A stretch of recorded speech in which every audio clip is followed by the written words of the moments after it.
Hey, you guys, what's going on? Lauren Rilling here with another episode of Simple Business Stewardship. And unlike the description is showing, I don't know, I've got to fix my settings. But I already made a video on 5 questions to answer before you launch your product or service. Today's video is on the questions that you need or the why you should have a smaller financial goal. So, some considerations, some questions to ask yourself as you are shooting for that really high revenue goal or that really high with along with that really high profit margin. So to start off, let me share a story with you because I know it sounds super counterintuitive. Like, shouldn't we all shoot for the moon? You guys know that phrase, shoot for the moon, because even if you fall, you'll land among the stars. I mean, first of all, that's inaccurate because stars are farther away and you don't want to land on a star. That would be bad. Um, but all that to say, we all have really big dreams and goals, and the common wisdom is go for the really big goal. Like, don't play small, shoot for the really big goal. And while I completely agree with that, as a fellow business owner myself, yes, you should constantly be reevaluating and pushing yourself and stretching yourself. And that's part of the game that we love to play as entrepreneurs, is that we are constantly thinking about how we can grow and reach bigger goals than what we thought possible. So when I say that we need to have smaller goals, what I'm not saying is that we should give up our dreams or not pursue those. What I am saying is I want to show you how to think through your financial goals and the way that you pursue them in your business through a CFO mindset. So how do we approach this with financial strategy? So I had a conversation yesterday where a business owner shared with me that he has a goal of $1 million in revenue. Super cool. And this particular individual was very aware of profit margins with at least 50% net profit. Awesome. Like, I love that. And, anytime I hear, hey, I've got an actual profit goal to go along with this, it's not just a revenue goal and I don't care how profitable it is. I think that's great. But then I heard this. At the same time, I would be super happy if I made $500,000 this year. Like, million is the big goal. 500, that's like the minimum of I'll feel really successful this year. So here's where my little CFO brain starts thinking, because to reach 500K may be a different path than to reach 1 million. So then we started talking about some of this person's personal goals. And one of them is to buy a house. And I know that from having conversations with my friends here on LinkedIn, that a lot of you want to buy a house this year or in the next 2 years or just really, really soon. Like, you want to buy that house.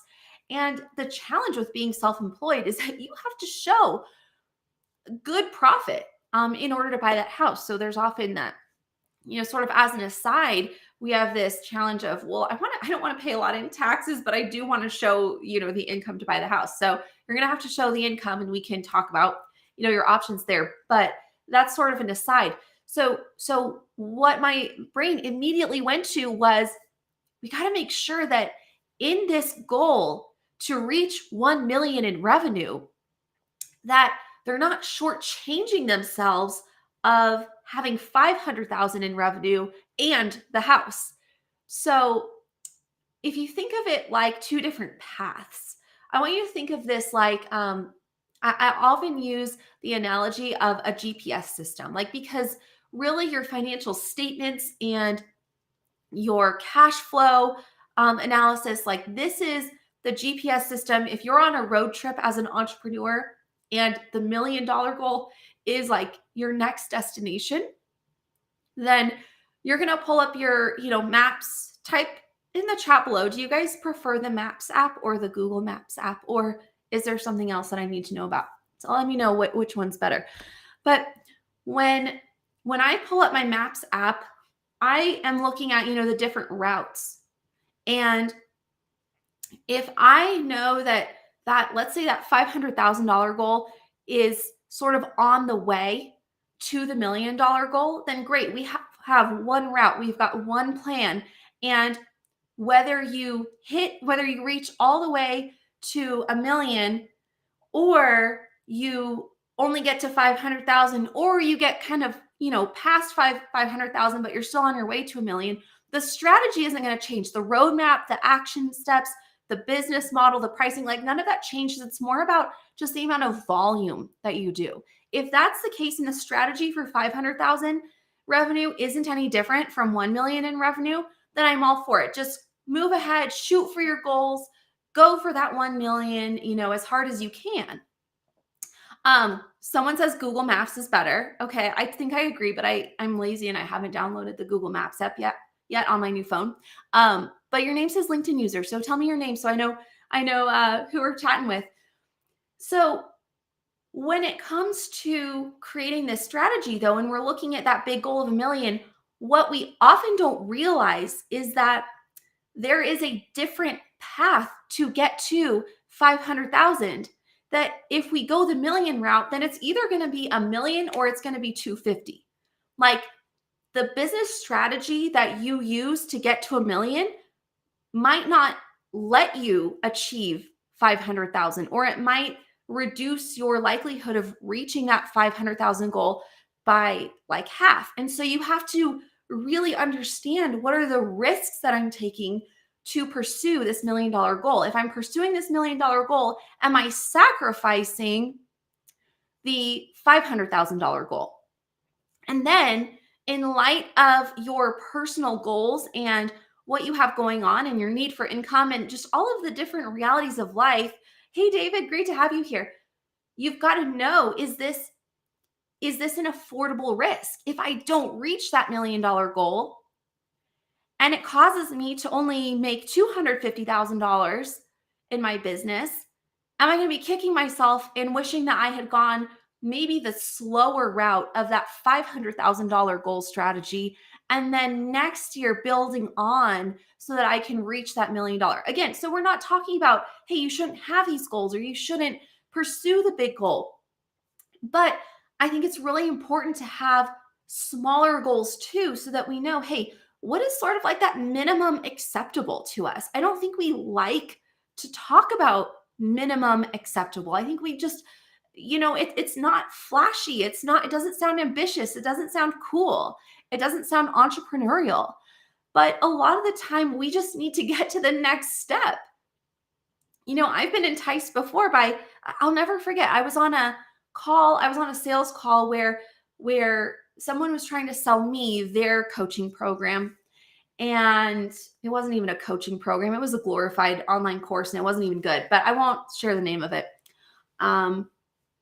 But I told him that this was a few years ago. I said, hey, I would just love to make like $5,000 or $6,000 a month in my business.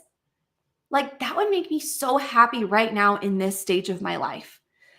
And, really, anytime, I think that whatever your goals are, like, those should be validated and like, yes, then you go for that. And at the same time, there's room to dream bigger and to push ourselves, right?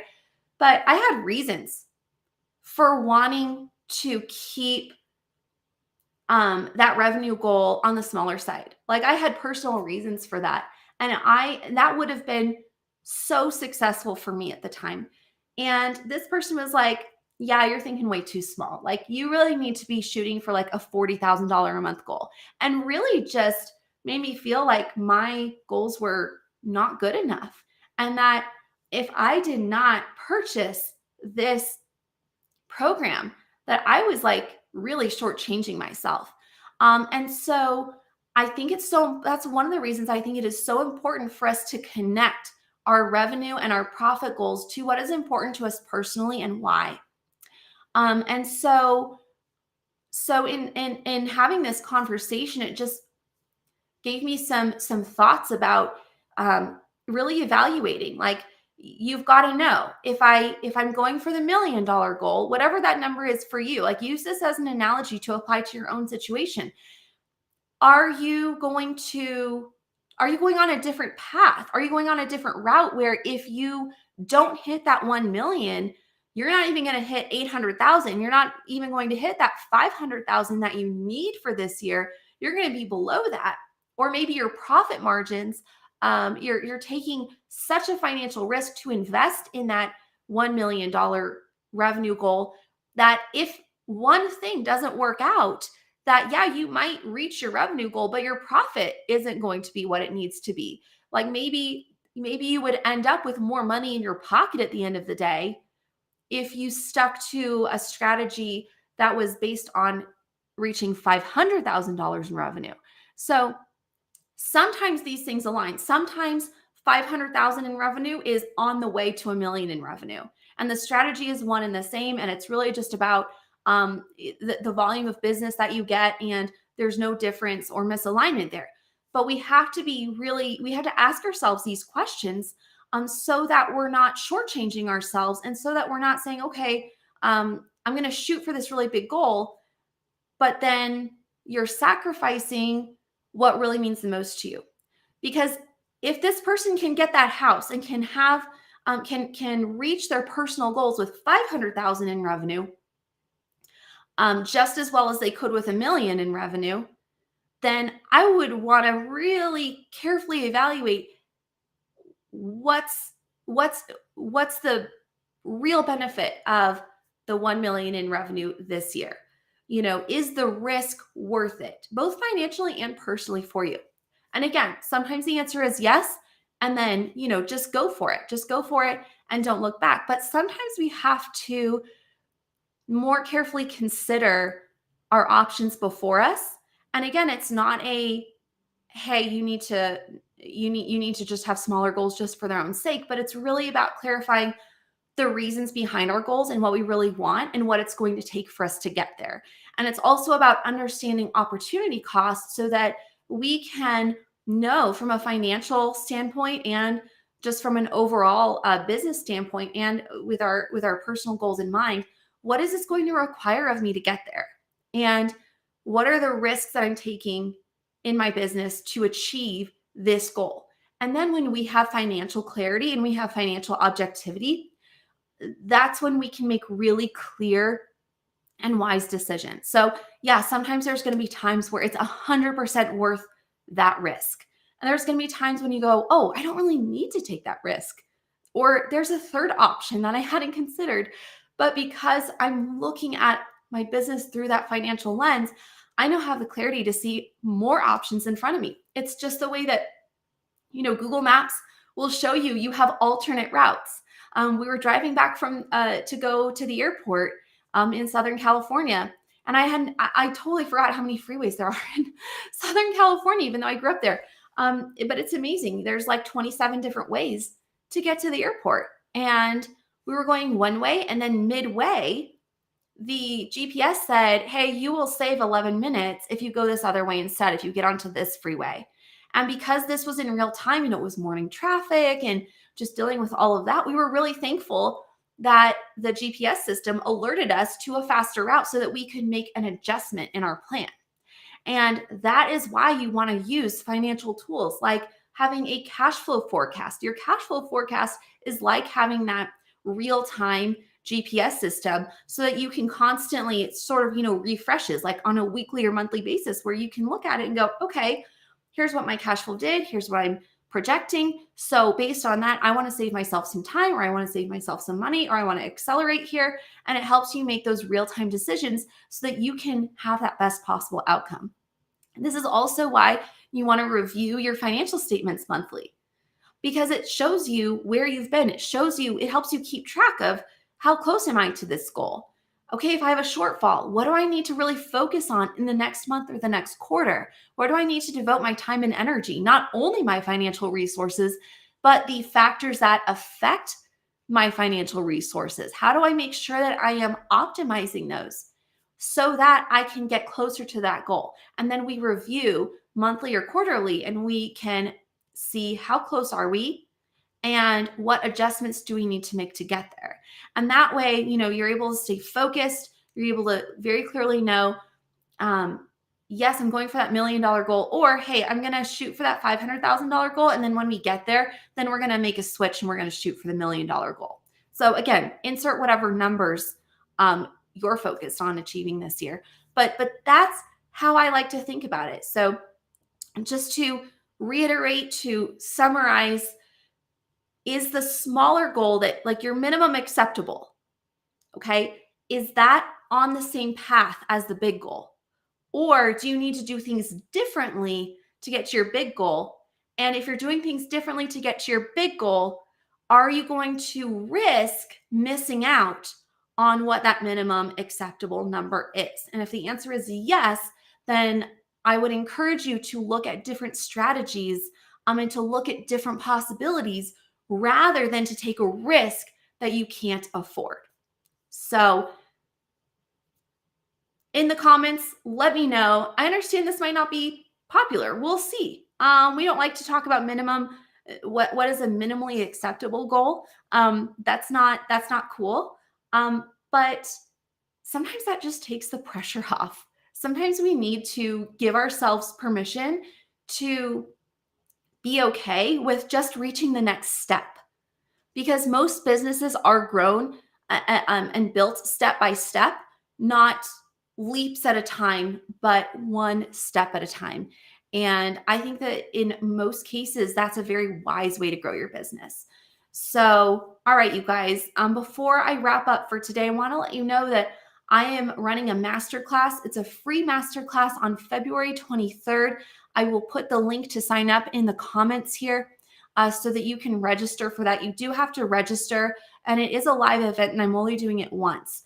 But it's all about scaling your profit this year. So we're going to talk through those strategies, the non-negotiables, the essentials that you have to have in your business if you're going to succeed and thrive in 2023. I've been having a lot of conversations with business owners, as I always do, and there is some real trepidation around 2023. The economic conditions are not the same as what they have been in the last few years. And that's nothing to be afraid of, but it is something to be prepared for and to know what you need to do differently. So I want to help you make 2023 your most profitable year. So sign up for that, and I will see you there. As always, if we are not already connected here on LinkedIn, I would love to connect with you. So connect, say hello. I'd love to meet and get to know you. And that is all for today. So have a wonderful rest of your week, and I will see you next time.